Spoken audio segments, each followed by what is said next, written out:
you, Sukhi, and thank you, Khaki, for having me talk to your group. Which, whenever I tell anyone that I'm doing this Khaki talk, the first reaction is, "Oh, wow!" So clear.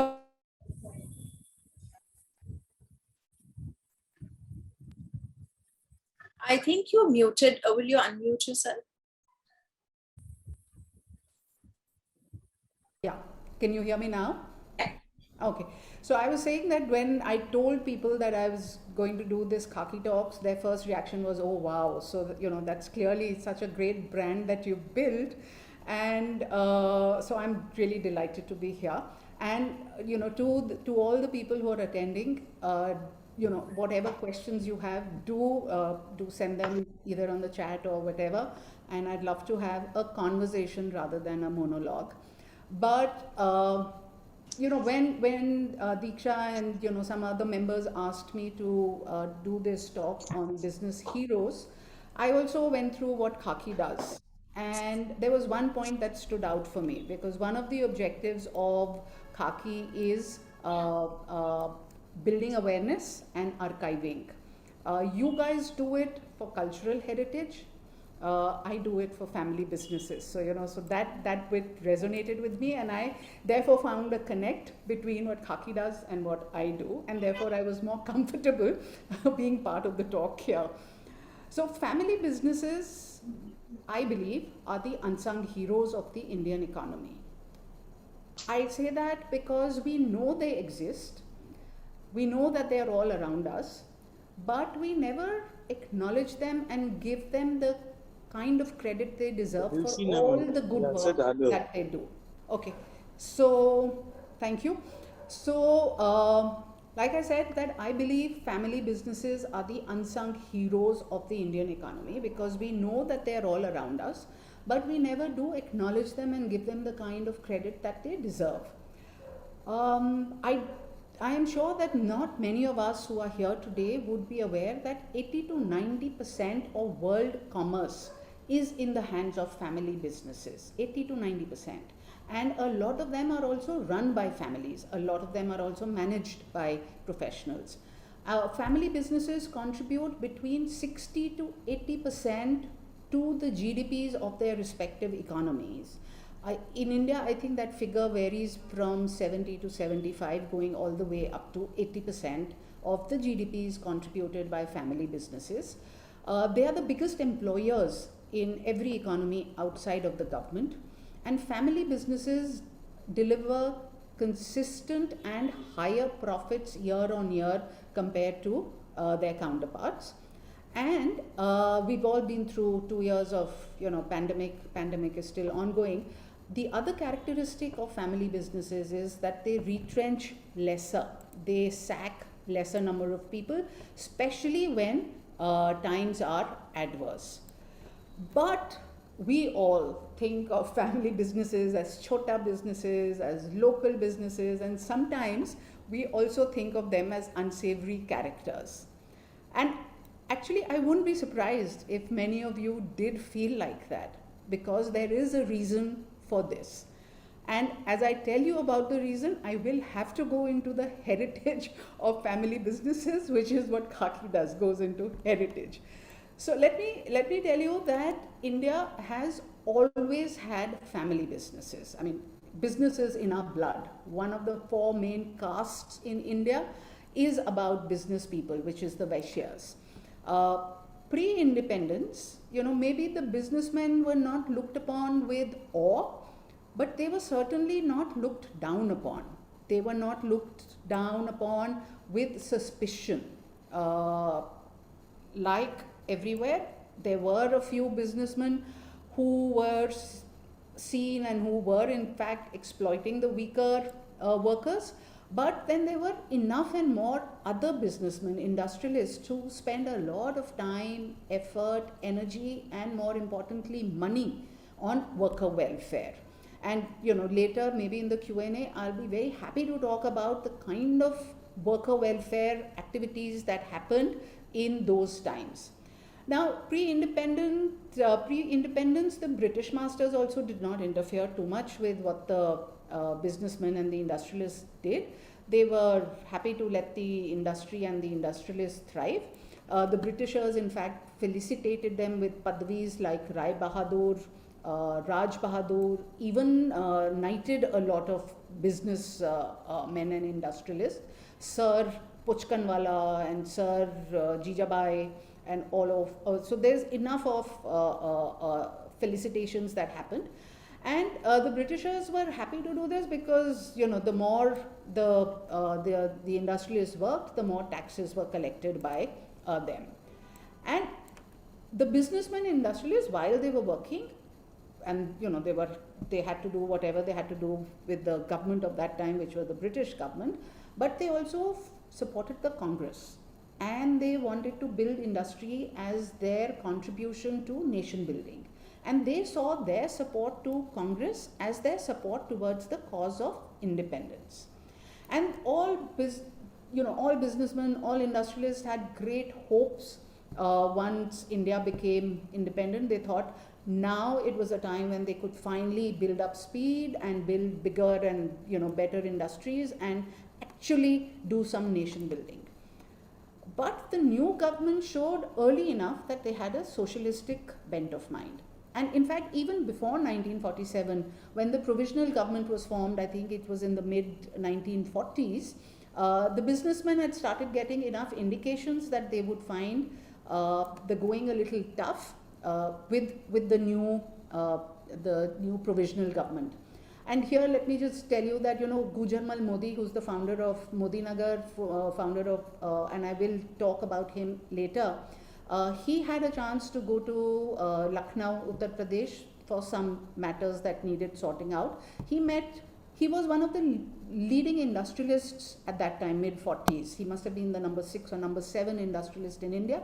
And he was a nice, big-built guy with a towering personality. He used to wear silk achkan and chudidars and a vibrant safa, and dressed like that he went to the secretariat in Lucknow. He met with GB Pant, who was the chief minister, and he was told very clearly that the way that he dressed would send out the wrong message to the bureaucrats and the politicians, and that the days of the zamindars and the lalas were over.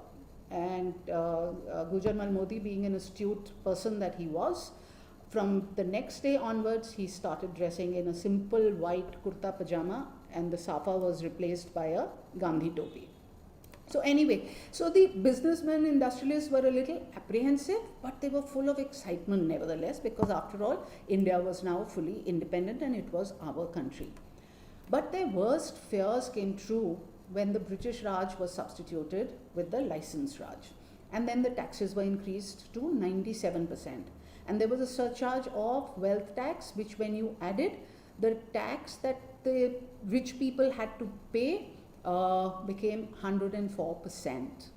So basically the government looked at each and every businessman, industrialist with great suspicion. Material display of wealth and wealth itself was frowned upon.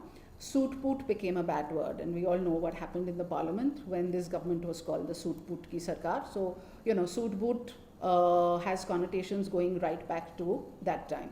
Lala became a bad word. I mean, today we talk of Lala companies, but and not very, with a little bit of derogatory tinge to it. So Lala became a bad word, but Lala pre-independence was actually a salutation of respect. So, Lala Shri Ram, Lala Shridhar. Lala was like, was a form of respect. Now, in all of this, the Hindi movies added their 2 bits, because that was a soft power. And if you see the movies at that time, the businessman was shown as a corrupt man with a debauched character. He was always dressed in suits, mind you, always dressed in suits with shiny shoes. And he used his wealth and money to exploit poor people, especially young women. And anybody who was Spartan, who wore a kurta pajama, was shown to be virtuous. And therefore, it is not surprising that everybody, the people in general, started viewing any rich man with suspicion, because the whole environment was that of rich people. Rich people are not good. And if you look at it, who were the rich people at that time? Rich men. I mean, I'm not talking of women. I mean, who were the rich men at that time? They were either the landed gentry, which were the zamindars, or businessmen, because there were no ESOPs at that time that created wealth for ordinary people, and the corporate salaries, as mouth-watering as they are now, they were non-existent at that time. So people worked for the government. Nobody wanted to work with family businesses because they were owned and they were run by rich people, and rich people were bad people, and nobody wanted their son, forget about daughters, nobody wanted their son to work in a lala company. And the family business owners were also seen to be people with black money, 97% tax, please remember. So all of this kind of conditioned all of us to look at a businessman with a little bit of condescends. You look down upon a businessman. You say, अरे वो तो businessman है, उसकी तो दुकान है, वो तो मतलब उसकी तो factory है, वो तो businessman है. All of this started changing after 1991, which is when liberalization happened. And there were two broad things that happened with after 91. One, the stigma attached to business started melting away. It didn't happen overnight, but it started melting away.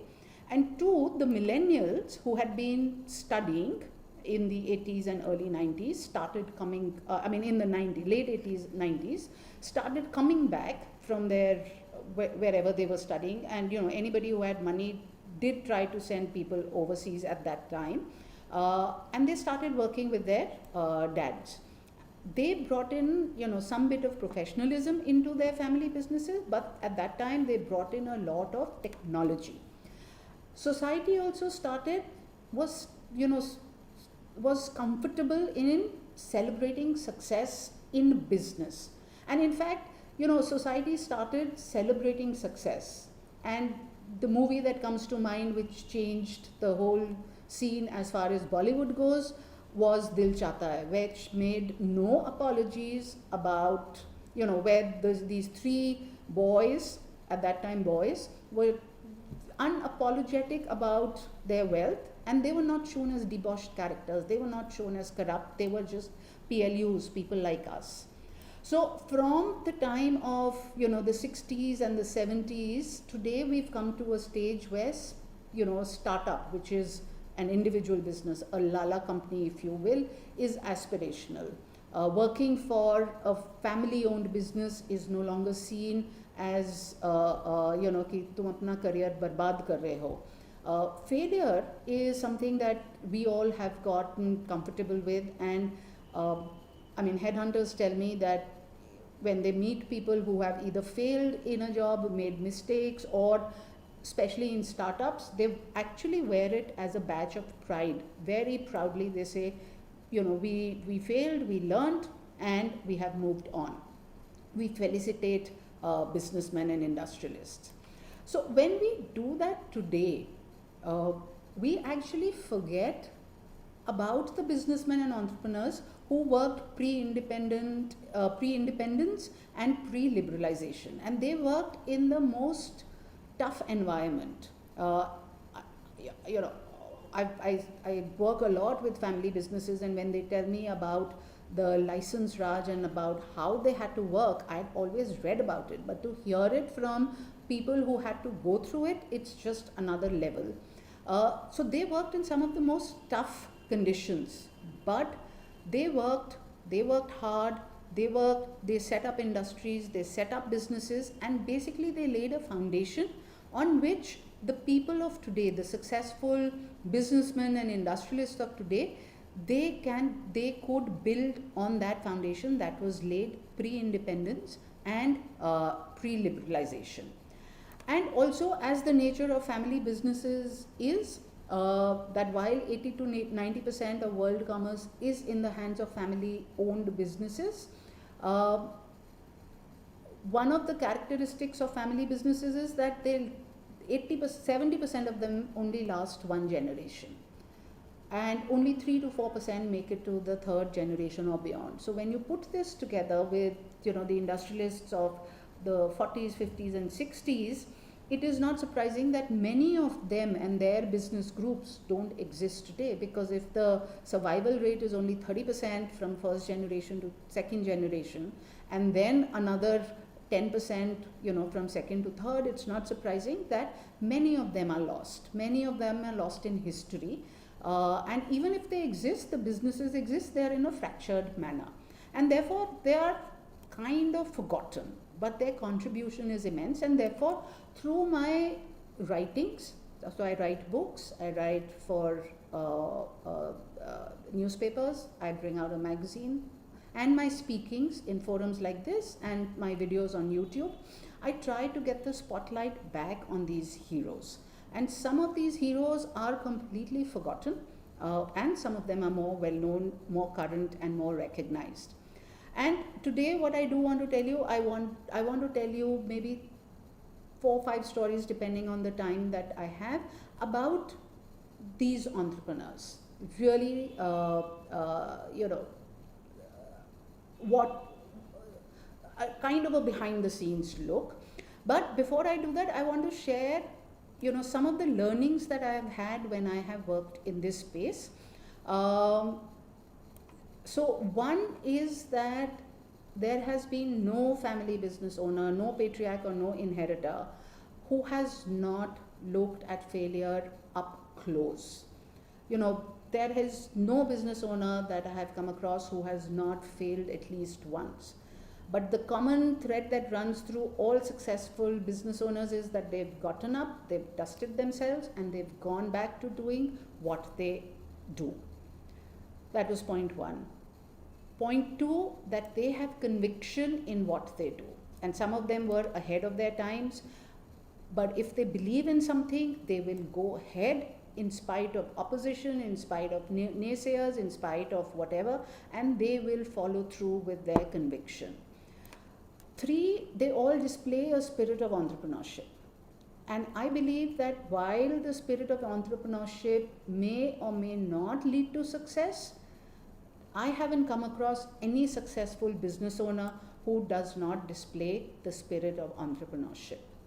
And 4th, but to me the most important point, that family values play a very important role in the lives of the business owners and also their businesses. And there's no set template, there's no model for family values. Every family has their own set of values, and without being judgmental, you can't say one set of values is good and one set of values are bad. Because if a family moves away from their core value, they do not succeed either in their business and definitely not in their families. So I have a lot of stories, but I thought that I will keep my stories which highlight one of the 4 points that I have just listed out. So let me begin with failure. And for this, let me talk to you about Amit Burman. He's the chairman of Dabur Industries, and he's a young man now. I think he's in his early 50s, but when he was a young man, early 20s, he had obviously studied overseas. He had worked in Colgate overseas, and then he came back and started working in Dabur.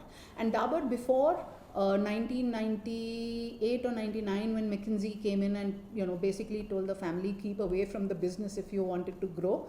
Before that, family members were allowed to work in the family business. So young Amit came back. I think he'd done his MBA from London. Don't hold me to that, but he had definitely done his engineering from the US, and I think he did his MBA from London and worked in Colgate. This young man found himself out of sorts in this large company called Dabur, and Dabur continues to be a good company, but it wasn't something that he was used to. So he's part of my first book. So he told me that he had decided that if he couldn't find something to do, he would quit and he would, do something and work as a professional in some other company. Luckily for him, and maybe for Dabur, he was on a business trip to Kathmandu, and after his, wherever Dabur, I think, had a factory there. And somebody told him that in Kathmandu there was a fruit juice factory that I think had gone bust and was up for sale. Now, Amit had spent, I think, about 10, 12 years overseas. And for him, like orange juice in the morning was something that was a given. And he thought, he kind of did a quick scan and he found that there was no juice company in India. I'm talking of the mid 90s. He said, it seemed like a good opportunity. He called up his dad and said, this is a factory, I want to buy it, I want to start this. Now, I think the older lot of the Burmans were also happy to have this young man, to find, that this young man had found something to do, and the money wasn't too much. So they bought the factory, and but Amit set up a separate company as a subsidiary of Dabur, called it Real Fruit Juice, or Dabur Real Fruit Juice. The reason he thought that India was ripe for fruit juice was because as Indians we drink a lot of juice. The only thing is we go to the neighborhood juice wala, who does this and takes out the juice and gives it to us.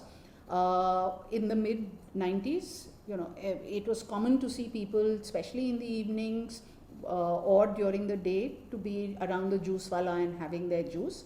APMC had these tinned juices. They were horrible. It was a fight to get it open. I remember those. And either your hand got cut or it spilled or whatever, and it was like sickly sweet juice. So Amit thought that ye to market is just right for my fruit juices. So he set up that factory. He imported fruit juice from I think Brazil, because Nepal didn't have a duty on the import of such fruit juice concentrates. And he said, I don't want to add any added sugar. And he had that Tetra packs with the dhakkan, and as much as he could replicate the packaging that he had seen overseas, he launched it. Two things happened. One, the distribution system failed completely because he used the Dabur distribution system. Dabur has products that have a shelf life of 3 years, 4 years, 5 years, don't require any cooling, don't require any temperature control. And here was these, real fruit juice that had a shelf life, required some kind of a temperature control. And so the juices started spoiling. The Tetra Pak started, puffing up because of the gases that were released. And so the shopkeepers were not happy because of all of this. But most importantly, the consumer just rejected the real fruit juice completely.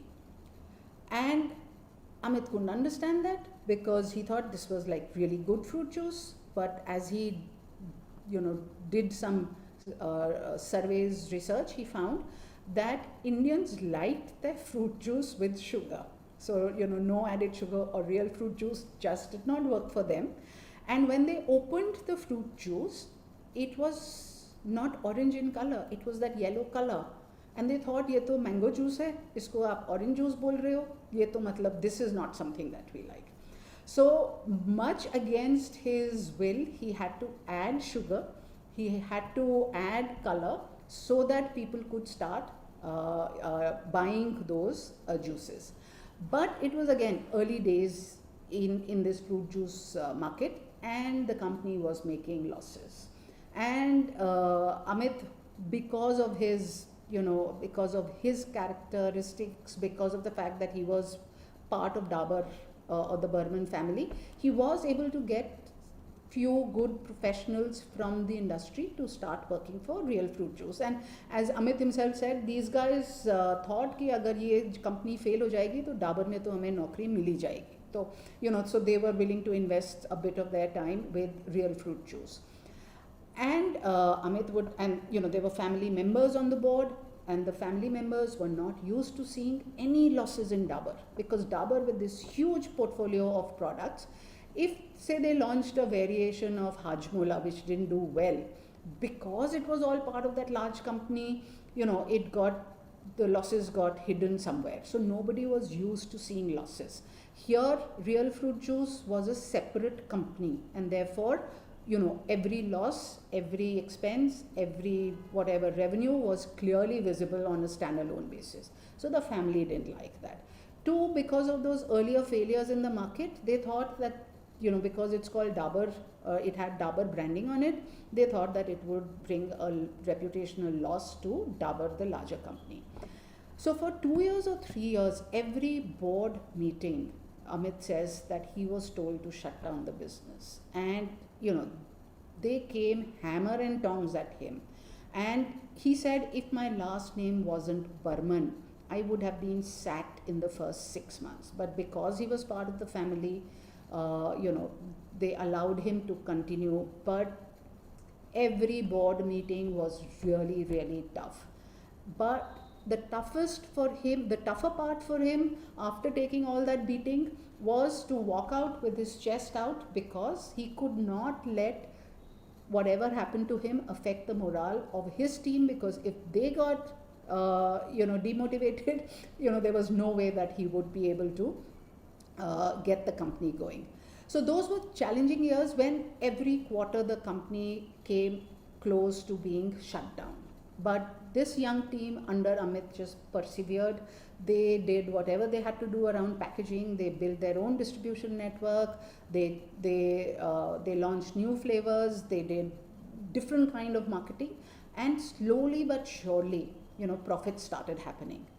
And then there was another problem, because it was a standalone company. The profits were standalone, and therefore they had to pay full taxes on it. And there were no expenses of the larger company or losses of the larger company that could be set off. So then the family told Amit that now you please merge it back into Dabur so that it's part of Dabur. And Amit said that I was clear that if the company is merged back into Dabur, I will be out of a job, because I cannot work in that larger company. But Real Fruit Juice was merged back into Dabur, and from being told to shut down, it started contributing, and I'm talking 7 years ago when my book came out, it was contributing between 10 to 15% of the profits of the larger company. So, from where it was, from failure to where it is today, it is I think the dominant fruit juice product in the market. In its category, it has a 60% market share. So if young Amit had not had been scared, of the failure, I don't think Dabur would have, or India today would have had Real Fruit Juice. So this was about Amit Burman. Okay, so the next story I can tell you is about conviction, and I'll come to Gujarmal, who is the unsung hero. I'll come after this, but I'll talk about the two contemporary ones right now. So I'll talk about conviction, how people follow their conviction. So Harsh Mariwala belongs to the Mariwala family. They were traders of pepper, that's why the name of Mariwala. And after college, I think he went to Sydenham's or something. I don't know which one, but in Bombay, he wanted to go abroad for his MBA, but his dad thought that he will marry a Gori meme and said, "Nay, you will not go. You will continue. Please come and join the family business." Now, the family business was Bombay Oils, and every member of the family was in that business. And Harsh again felt little out of sorts. One of the main products of Bombay Oils was Parachute coconut oil, and they used to sell it in thok, in wholesale, and there was no retailing of Parachute. So Harsh Mariwala went. I think he went on he wanted to figure out. He had heard that there were people in Gujarat and in Calcutta who were buying in bulk from Bombay Oil Parachute, and they were packaging it into smaller packets and selling in the retail as Parachute coconut oil.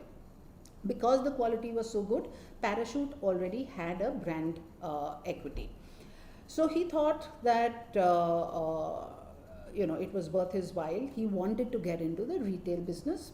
Family opposed it, but he was convinced, and he built a small distribution network, and he launched Parachute coconut oil in small packets. At that time, again, all of this used to happen in tins, which he found was very unglamorous and unsexy, and he thought that he wanted to introduce plastic bottles of parachute oil. Everybody told him that they won't run. People told him that, I think 5 years before he wanted to, somebody had launched plastic bottles for oil in the market, and they had failed completely.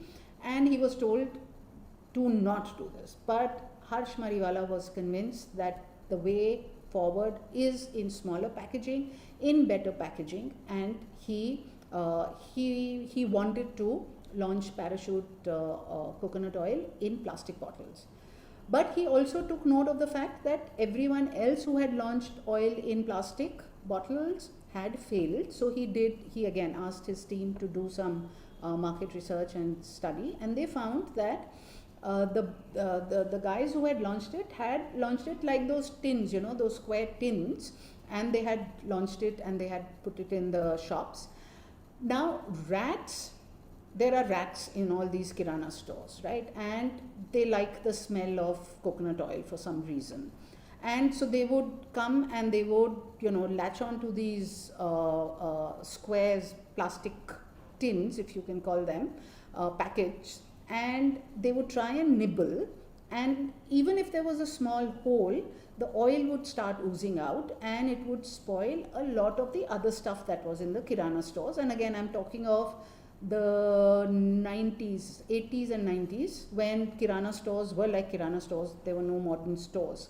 So the shopkeepers did not want to stock any oil which came in plastic bottles. So, but Harsh was convinced that this was the way out. So he got his team to solve the problem, and the team solved the problem by saying that let's have round bottles, because if the bottles are round, the rats won't be able to find a grip on the round bottles. So they wanted to go ahead, but the shopkeepers were still not convinced. They did not want this. So they did this. So, desperate times called for desperate measures. So they got this room. They had these cages, those rat cages, the large rat cages. They put rats in these cages. They put these plastic bottles in those cages, and they put a video camera and they just videotaped, what happened with those bottles. I think they did it. They let it be there. I'm sure they gave rats some food to eat. They wouldn't let the rats die, I'm sure. But after 3 days, it was proven on camera that the rats and the bottles could not come together, and the bottles were unscathed. So then he told his team to go out armed with these video films, show them to the shopkeepers, and tell them that, now you have video evidence. Please start stocking our parachute oil in your stores. So there were some early adopters. They started stocking. Parachute oil anyway had a brand equity, so the shopkeepers who stocked it were able to sell their stock, and slowly and surely the other shopkeepers also started stocking it, and parachute oil today is parachute oil. Again, so this to me was indication of the fact that if you're convinced, you will go ahead and do what you will do. Now, I talked about these two people who are contemporary. You would have known their name, you would have seen their products. But let me now come to an industrialist who many people may not even be aware of. Industrialist by the name Modi. And I'm convinced that if I walk on the street and stop some random people and ask them, Bhaiya, aapko pata hai Gujarmal Modi kaun hai? They will say, who? I don't know who's Gujarmal Modi. But to the same people, if you ask them, Bhaiya, aapko pata hai Lalit Modi kaun hai? I'm sure that 80% of them would know who's Lalit Modi, the founder of IPL. Now, I find it ironical that Gujarmal Modi today is better known as Lalit Modi's grandfather. So that's how forgotten he is. But at the time of independence, he was the 6th largest industrialist in India. He's got a town named after him, which is something that not many industrialists have. And let me just, tell you the story of how he set up Modi Nagar, which is halfway between Delhi and Meerut. You guys are, I think most of you guys are from Bombay, so you would not, maybe you would not have, may not have even heard of Modi Nagar, but all of us in Delhi, North India, are very much aware of Modi Nagar, but not many know that Modi Nagar was founded by Gujarmal Modi. So Gujarmal Modi is not a rags to riches story. He came from a privileged family. His father, grandfather, great-grandfather were traders and businessmen. They lived in Patiala. He used to drive a Rolls Royce in Patiala, so that was how rich he was. And I'm talking of 1920s and early 1930s. So he came from a rich family. He had a family business. He could have continued just managing that, but he was ambitious and he wanted to break away from under his father's shadow, and he wanted to go out and see if there was something that he could do in the big bad wide world only India, not outside. But his father did not want him to leave because he was he was the eldest son, he was the one of the two sons, so the father kind of did not allow him to leave Patiala. And in those days, the father's word was, the law. Now, Patiala at that time was a riyasat that was under Maharaja of Patiala, and everybody's heard stories about the lifestyle of Maharaja of Patiala of those days. And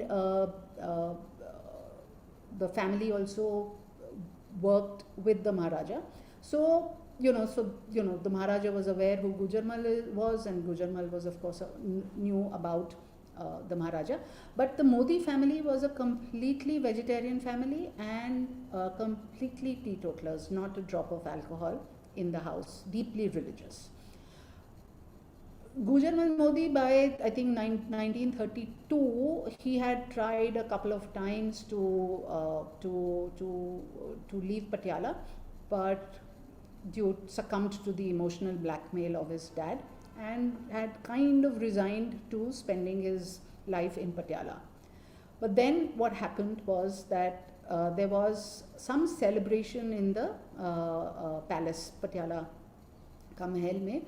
I think the Maharaja had won a court case, or there was something, and there was like this huge celebration, and everybody was invited. Now, Gujarmal did not drink. He did not like the hedonistic lifestyle of the Maharaja. He was a very, very,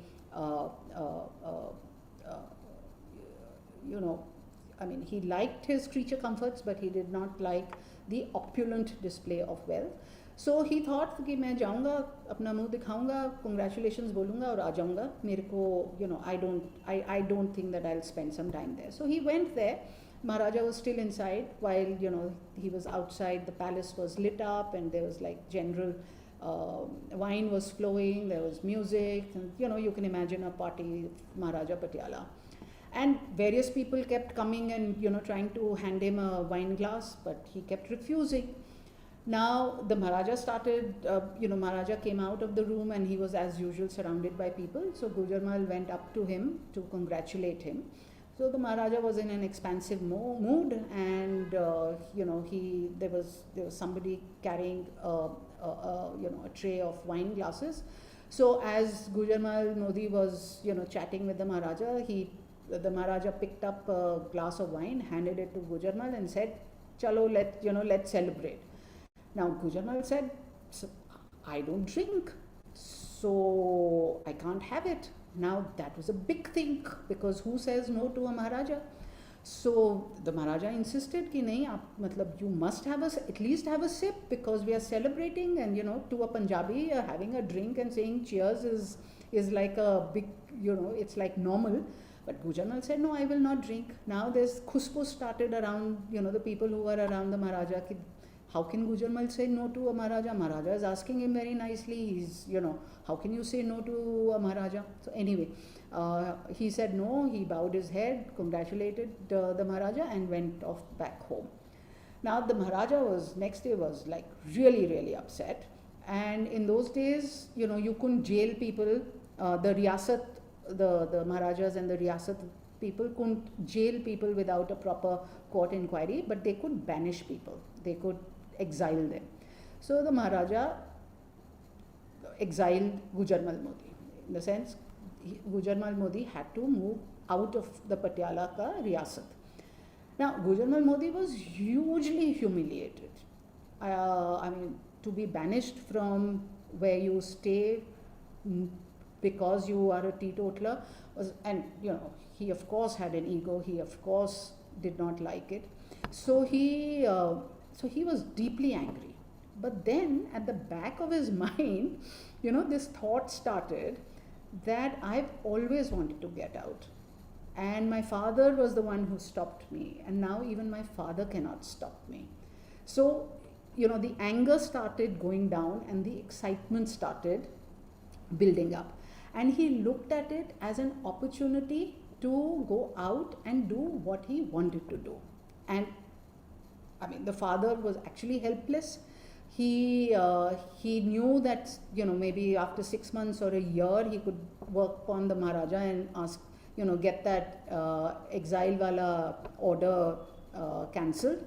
But at that time, he had no choice but to let Gujarmal Modi go. So Gujarmal Modi left home with 300 rupees in his pocket, came to Delhi, looked around, and at that time, the government had increased the import duty on sugar because they wanted sugar industry in India to start doing better. He saw this as an opportunity. He actually saw this as a godsend opportunity. First, he saw his banishment as a godsend opportunity. Two, he saw this increase in import duty as another godsend opportunity. He said, I will start a sugar mill. And most in business people or industrialists, when they start a business, they just want to build a business empire. But Gujarmal Modi wanted to build an industrial township. Because at the back of his mind, I think it still rankled him that Patiala was run on the whims and fancies of one man. He wanted to build an industrial township where workers would come, would stay, would work in the factories. So his objective of starting a sugar mill was to set up an industrial township, and he saw the sugar mill as just the start. So in 1932 he looked for land. He found land in a village called Begamabad, which is between Delhi and Meerut. Started building a factory there, sugar mill. It was a huge structure. People from all around villages came to have a look at that 4 or 5 story high factory. And then from there, then I think by 1945, he had some 14, 15 factories, all in Modinagar. And by that time, he was the 6th or the 7th largest businessman. The Britishers also named the town after him because they couldn't, he did not want, they wanted to confer knighthood on him, and he didn't want the knighthood. So they kind of said that, we can name the town after you. And for Gujarmal Modi, he thought that, knighthood is going to die with him, but Modinagar is going to live much beyond. It's on Google Maps, so I guess it's going to stay on forever. So the entrepreneurship, the spirit of entrepreneurship and how he executed it, I found it inspirational. Now, I'll have to do a time check, Sukhi, because I've just been speaking. So I don't know how much of time I have more.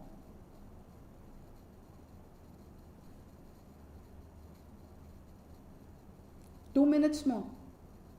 Okay. So then let me just tell you. Okay. So then I'll just go on to my last story, which is about family context here, about family values. because like I said, there is no negatives, there's no positive. Every family business has a family value, and if they are true to it, they will succeed. If they are not true to it, they will not succeed. And let me just try and put a scenario before you without being judgmental. So there are two large business houses in Bombay, I mean in India, in the world. I mean, so one is the Tata Group and the other is the Reliance Group. The Tata Group has the Tata family has a certain set of values, the Ambani family has a certain set of values. Now, they are successful because each one is true to their family values. So just imagine if Tatas adopted the family values of Ambanis or the Ambanis adopted the family values of Tatas. It ain't going to work, right? So family values play a hugely important role. And when I did my, my second book is a biography of Kuldeep Singh Dhingra, who's the co-owner of Berger Paints. And Kuldeep Singh Dhingra, I think, is also the richest Sikh industrialist, Sardar industrialist in the world. But he had humble beginnings. And so the story that I want to tell you is about the importance of family values. So Kuldeep lost his dad when Kuldeep himself was just, I think, about 10 years old. He had one elder brother and one younger brother and one sister. The father had a paint shop, had a paint factory, but after his death, all that had to be sold because Kuldeep Dhingra's mother had no clue about the business, and they had to live. So they sold off the factories, they sold off some shops, but they kept two shops in Amritsar because their family was basically from Amritsar. And even when they were living in Delhi, the two shops in Amritsar were being looked after by two managers. Now, after selling off all the other, the factory that they had and the shop that they had in Delhi, their livelihood then depended on the money from those two shops in Amritsar. But here was this lady, the young widow with children in Delhi, and she had no clue about the business, and there were two managers who were running the shop. There was this doubt that whether they would work honestly, would give them the money, would be true, in their accounting. So what Kuldeep Dhingra's mother did was she went to Amritsar. She got the two managers, took them to the Golden Temple, Harminder Sahib. The three of them went there. They matha tekod, and Mrs. Dhingra Senior made the two managers take a vow in front of the Guru Granth Sahib to say that, we will work honestly. And the two managers did. And as Kuldeep told me that for, I think, 20 years after that, every 6 months they came with the accounts and the check, and they did not cheat the family. I can't imagine any professional company, the chairman taking the CEO to the temple or the Gurudwara or the church and saying, please take an oath and, do that you will work honestly. But, this family value about faith, about belief, and about doing the right thing also carried forward. And I'll cut to a time from, when his dad died to early 70s when Kuldeep Singh was married, and he came back to Delhi, and he was a dealer of paints. One day, as he was sitting in his office, he got a call from a company called Impex Exports. Please remember, this is early 70s when India, the government wanted everybody to export. To import anything you needed an import license, and you had to offset it against what you were exporting. So export was a big thing. So he got a call, and there was some Mr. Jain from Impex. He said that this was late 70s. He said that they had an order from Soviet Union. It was Soviet Union at that time for white paint and he wondered if Kuldeep Dhingra would supply him, I think, 12 boxes of 1 kg each of white paint, so that they could check the quality, send it to the Soviets, who would check, and if the quality was found okay, they would give an order to Kuldeep Dhingra. Now this was, I think the Moscow Olympics were in 1980, if I'm not mistaken. I think 1980 was 1980. Olympics. So Moscow was getting spruced up for that, and they needed a lot of paints for that. And Soviet Union and India had a good trade relationship anyway.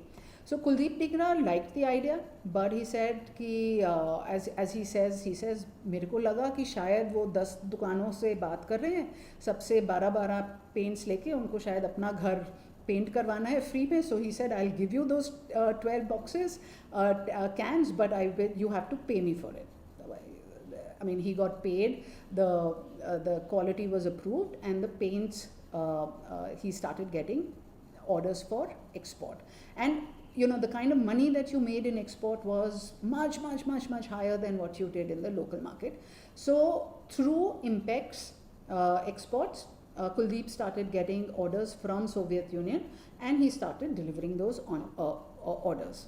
Now at that time, the Russian delegations would come and spend time with their suppliers, and Mr. Jain the owner of Impex, took a liking to young Kuldeep, and he started taking Kuldeep with him to meet the buyers, which was something, again, not many people did that, because everybody protected their buyers. Nobody wanted their vendors to have a direct interaction with the buyers, for fear that the buyers may start giving orders directly to the vendors. But Mr. Jain took Kuldeep with him to all the buyer meetings, and the buyers knew, the stuff that was being supplied by the Dhingras, and the Soviet, the buyers started talking to Kuldeep. In the evenings they would have dinners, etc. for the buyers. They would sidle up to Kuldeep and say, why are you taking orders through Mr. Jain?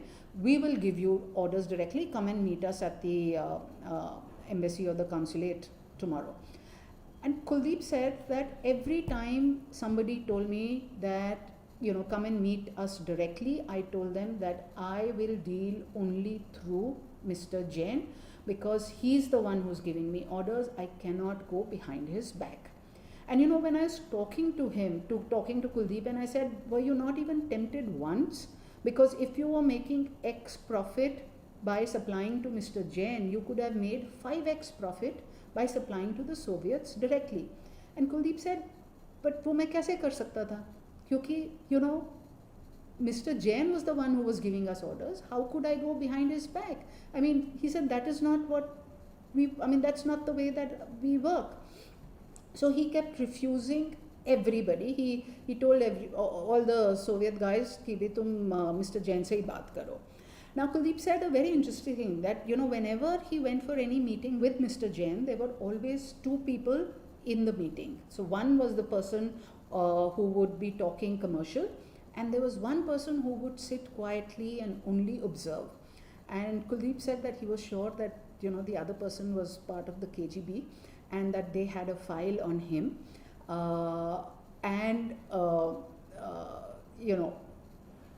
and I think that was true, because what the Soviets liked was this loyalty and this, not going behind the back of the person who was giving the orders.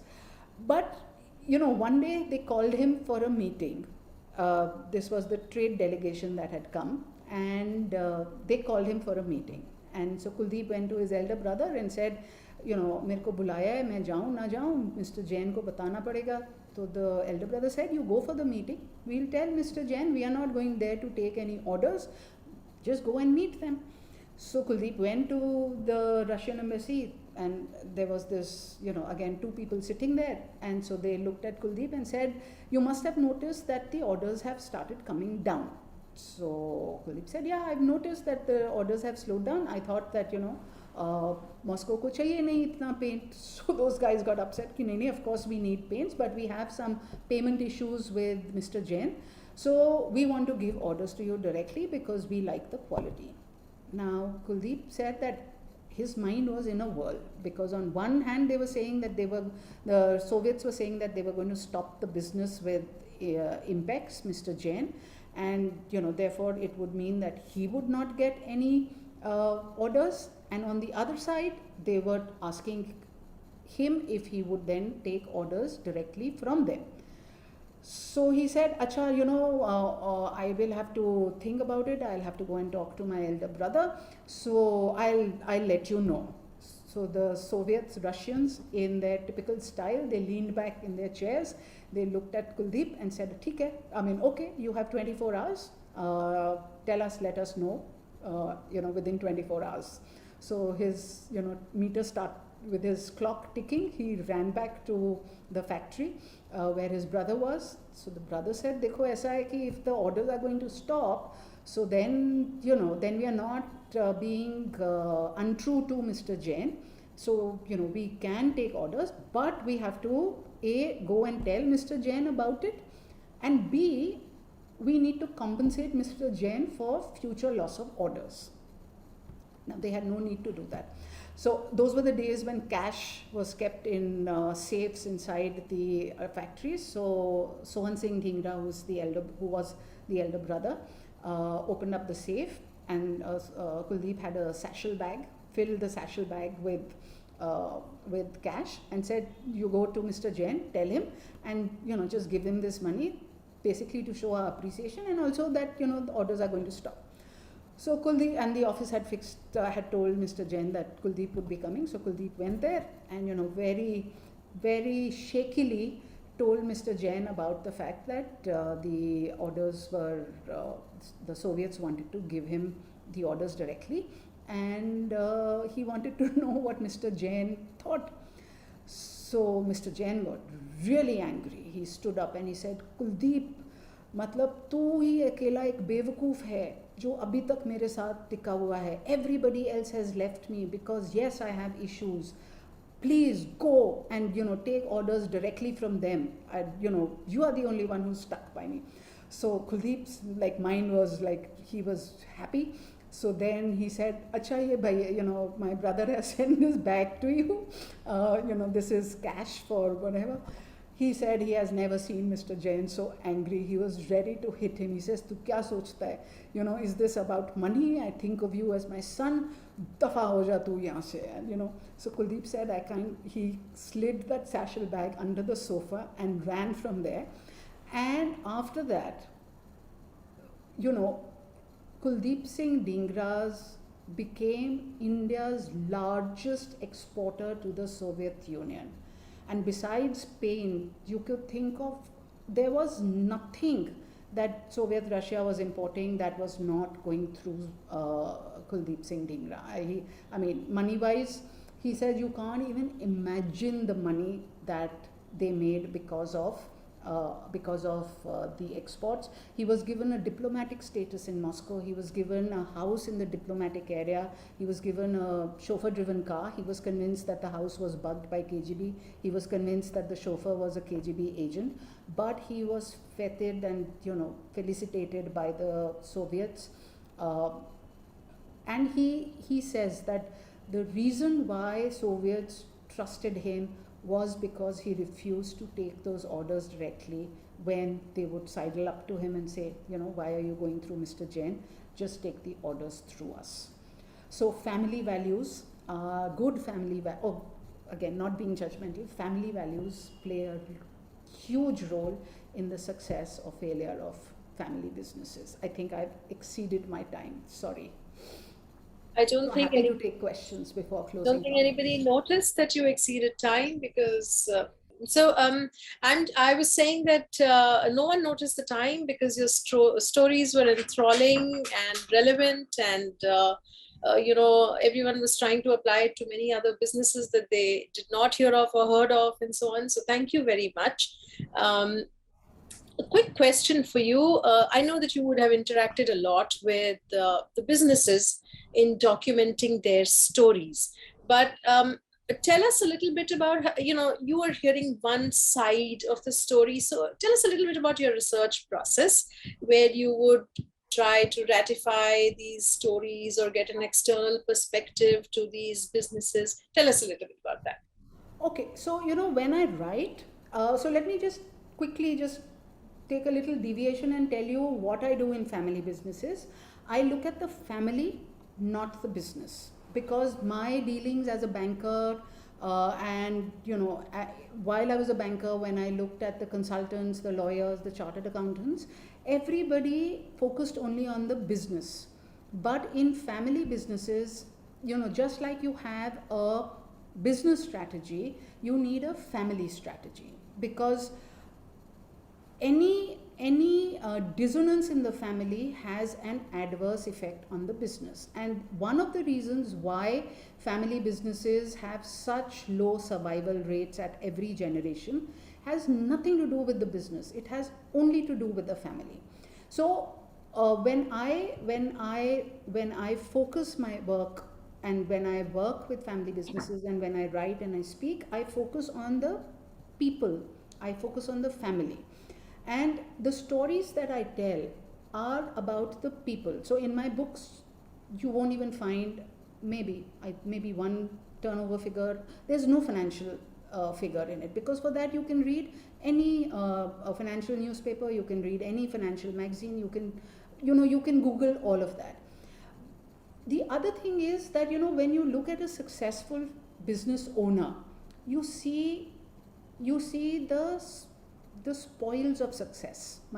You see the glitzy lifestyle, you see the fancy cars, you see the clothes they wear, you see the houses that they live in, but nobody actually knows what has happened behind for them to be as successful as they are. Nobody knows the hard work. Nobody knows about the failures. Nobody knows about the determination that they need. Nobody knows about the grit and the sheer determination that they need. Because look at it this way, as a professional, if I wasn't happy in a job, I could actually go out and find myself another job. Maybe it'll take 6 months, but I would definitely have another job. But for family business owners, the family business is their identity. And a lot of them also have their family name as their own brand. So they can't move away from that. So through my stories, I try and bring out the behind the scenes, the non-glitzy part of successful family businesses. So my research is a lot of talking, a lot of, I spend a lot of time with the protagonists themselves, with their family members, with their business associates, with whatever. If I Google, I will find a lot of material about their businesses. I will not find anything about them. And I challenge you, just Google Kuldeep Singh Dhingra. Besides my book and one Forbes article, there is nothing about Kuldeep Singh Dhingra, the person. Everything is about Berger Paints, which he bought from Vijay Mallya in 1990. But there is nothing about Kuldeep Singh Dhingra. In fact, the first time I met him, I went in almost a vacuum, because I didn't even know who that person was.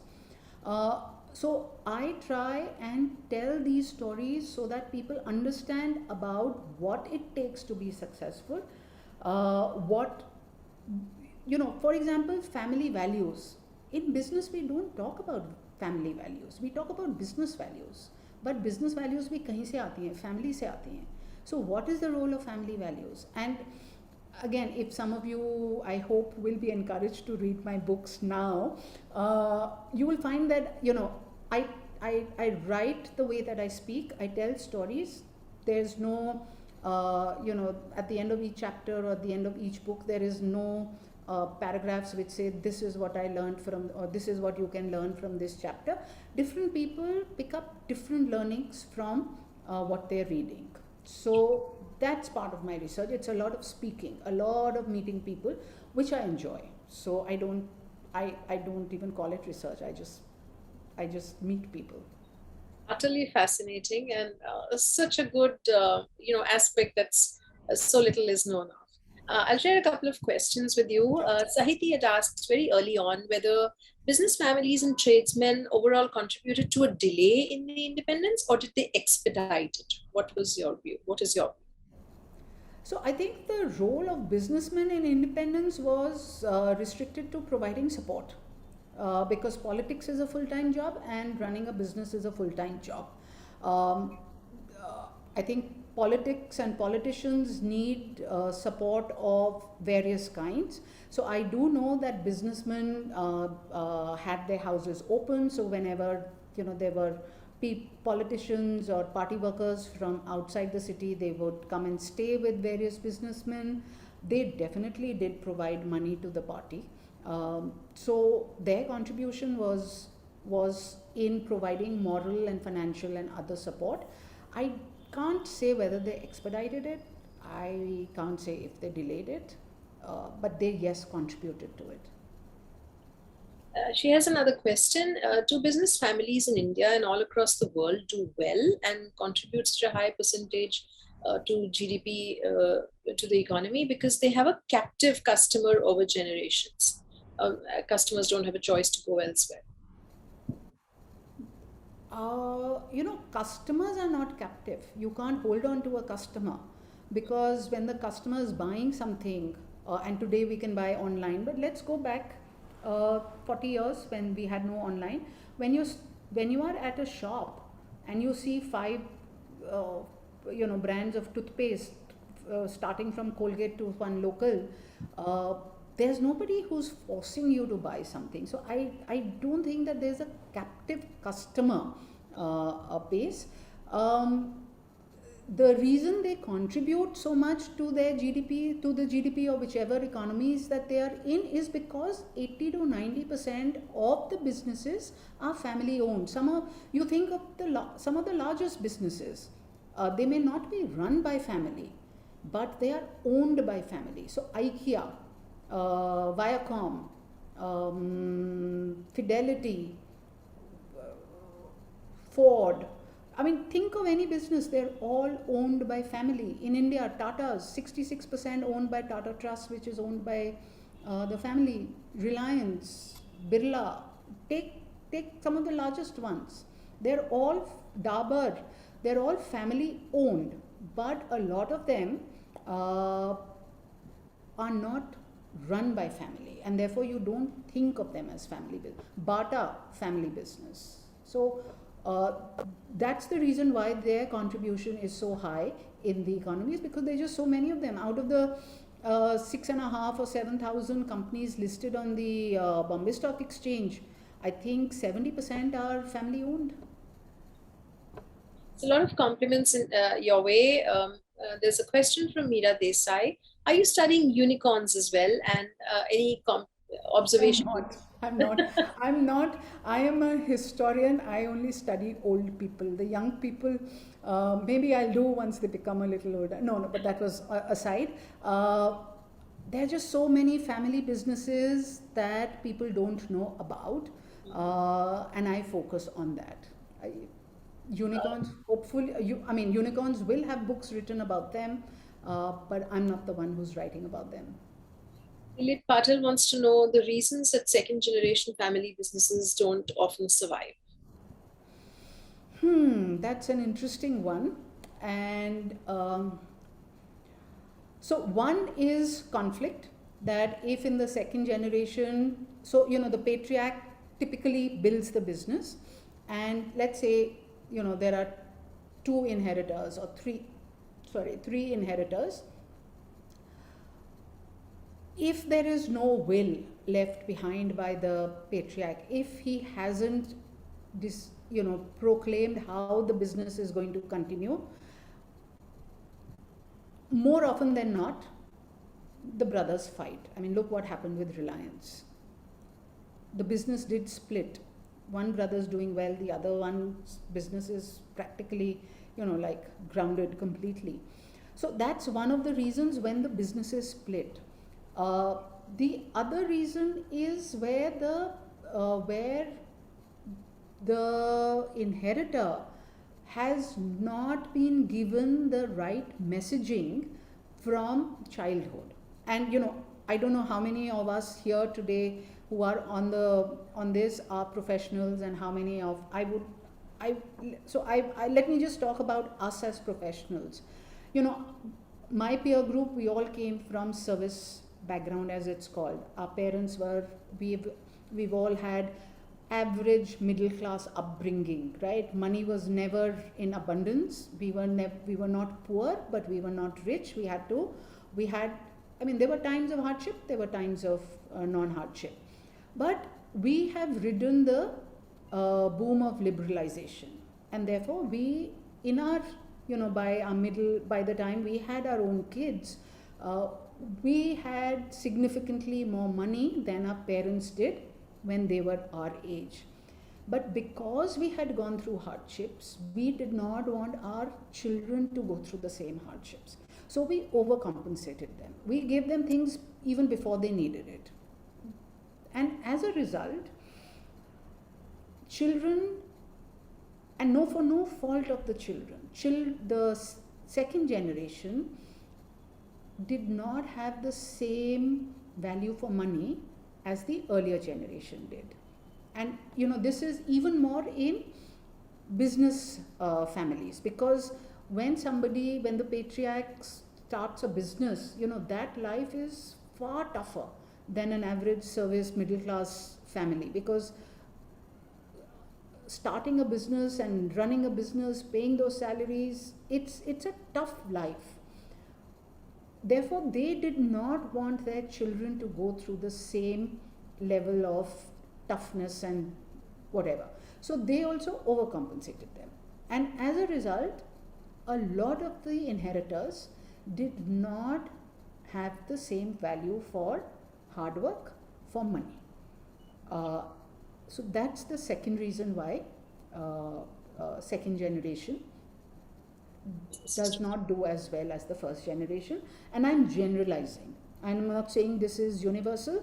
For every, Rais Baap Ka Bigda Bacha, you have an Amit Burman who's like fifth generation, totally grounded, worked, messaging absolutely right from childhood. So whether it is for us professionals, whether it is for business people, it is the messaging during childhood which actually shapes the individual when he or she is an adult.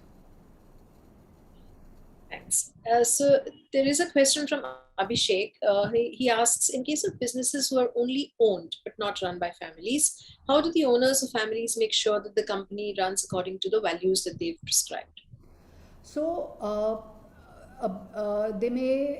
the family may have professional managers, but they continue to provide guidance either by their seats on the board or through meetings with the management. So I know what happens at Dabur. So the Dabur family has, I think the chairman and the vice chairman is part of the Burman family.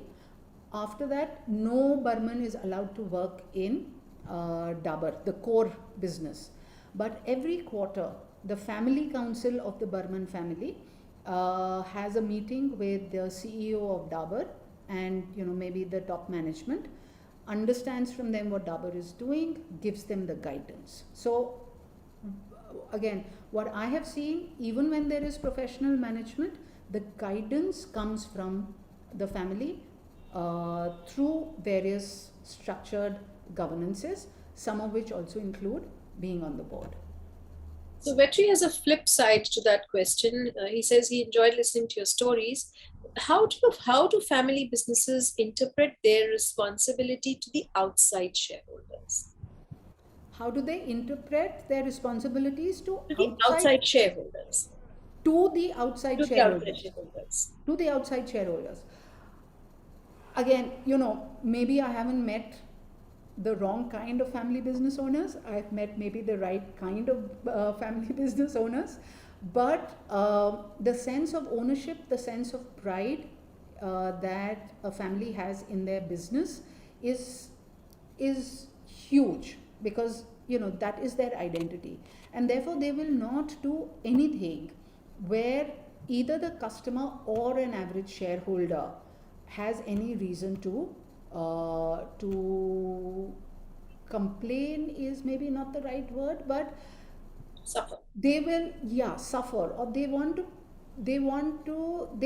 their shareholders to be happy, they want their customers to be happy, because every time somebody buys a product that is theirs, it gives them great joy besides the money. But please understand, this is their identity. It is their identity. I mean, that is why patriarchs never retire, and that is why inheritors are so upset with the patriarchs, because patriarchs don't want to retire, because उसके अलावा उनकी identity नहीं है. What they all ask me, what will I do if I retire? I don't know what else there is to life besides work. Interesting, very interesting. Dilip thanks you for the answer. He says he's a first generation, fairly successful entrepreneur, but none of his daughters are interested to be in their business. How old are the daughters? Because Dilip, if they are still below teenage years, you can still get them emotionally involved with the business, because at the end of the day, the inheritors have to have an emotional connect with the, oh, they're too old now, Dilip, too late. You know, again, I have heard from inheritors how even when they were 5 years old, 6 years old, their weekends were spent in the office or in the factory. The father would take them with them to the office, would get them to spend time in the factory. What it did was that it gave the inheritors a peek into what their fathers were doing. Two, it also started building an emotional connect with the business. You know, the business, instead of just being an amorphous business, had a name, had a feel, had a look and feel to it. And three, it started building pride in the business. And you know, we also, as part of Families in Business, we took out a white paper a couple of years ago called The Millennial Inheritors of Indian Family Businesses. It was a fascinating study, because we interviewed, I think, 150 millennial inheritors of family businesses. I myself interviewed, I think, about 30 or 40 of them. Fascinating conversations, because, and we classified inheritors into 4 categories: consolidators, where they came back and joined the core business; diversifiers, where they diversified the core business into either different products or different geographies; disruptors, where they did something completely different; disruptors or innovators, where they did completely different; and the unwilling inheritors, who did not want to do anything with the family business. The consolidators, almost 100%, had their childhood spent in the office. You know, they would go to the office, they had a little table and a chair, they would spend time roaming in the factory. The unwilling inheritors were told by their fathers, son, keep away from the business. I don't want you anywhere near the business. So, you know, it's the messaging that is so important right from childhood. Totally, intuitively makes sense. So if there are no more questions, thank you so much. It was an utterly delightful evening spent with you this Saturday. And I think it's given us food for thought to look for more people behind the businesses that we hear of. And of course, we'll pick up your books and read them as well. We will do that. Thank you again to everyone in the audience for spending your Saturday, and thank you, Sonu Bhasin. Yeah, no, so thank you. I must say thank you, because it's a Saturday evening, post-pandemic. You all could have been outside partying. You listened to me, so thank you very much. And I'm like I said, I'm dispersed a little, so I don't have my books. Otherwise, I would have plugged my books. But please do buy my books and read them. Your feedback will be so much appreciated. And Sukhi, thank you so much, and Khaki Lab, thank you so much for having me.